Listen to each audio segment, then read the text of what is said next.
In this video, I'm going to be showing you how you can use DAFORREST techniques in a report. The first thing we will do is a quick recap to see if you know what each of these techniques do.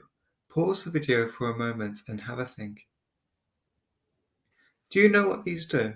Direct address. This is when you involve yourself or the audience in your writing by using words like you, I, we, and us. Alliteration. When words have the same beginning, they stand out, creating a memorable, rhythmic effect. Facts. Something that cannot be denied. Opinions. Something that cannot be proven and yet is significant as it shows a viewpoint or belief. Repetition. Repeating words or phrases to bring attention to specific ideas, making them more memorable. Continuing on from this, we have rhetorical questions, which is a question that doesn't need an answer. Then we have emotive language, so words that show an emotion or words that influence your audience to feel something. Statistics are numbers and percentages to support an argument. And the rule of three are three adjectives, which are otherwise known as describing words, and they're used together to make your point stronger. And now I'm going to show you an example of how this looks in a report.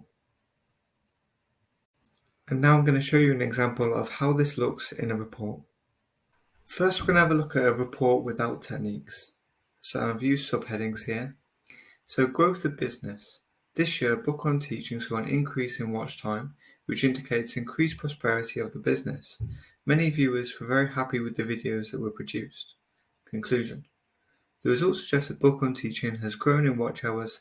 These may be indicators of why the channel has continued to grow. So this is an example of how it looks without the techniques, and in a moment I'm going to show you what it looks like with some DAFORREST techniques.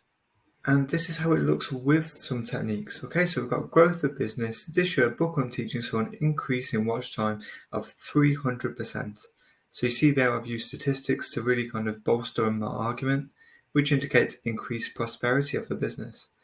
Many viewers were very happy with the videos that were produced and said, this is really helpful. Thank you for your informative videos. So there I've used an opinion in the form of a quote.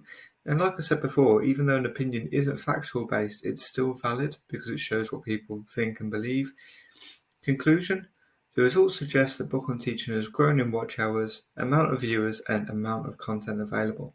And hopefully you should be able to pick up that rhythm that comes with rule of three when we have those three. It doesn't always have to be three adjectives. It can be 3 points together as well. So I've got watch hours, amount of viewers, and amount of content available. And you'll see that really nice, powerful rhythm that kind of comes through from using rule of three. These may be indicators of why the channel has continued to grow. It's important to note that not all DAFORREST techniques work very well in a report. Now it depends if you've been asked to write an informative report, which tends to be quite neutral, or if you've been asked to write a persuasive one. So if it's a persuasive one, then a lot of these techniques do work. Otherwise, it can be quite hard putting them in and making it feel natural. Some of the techniques that could be difficult are things like direct address. And this is when we are directly including the reader in our argument. So reports should not be written about the writer. Okay, speeches can be and be quite personal and use some of those DAFORREST techniques. So it's kind of difficult for reports.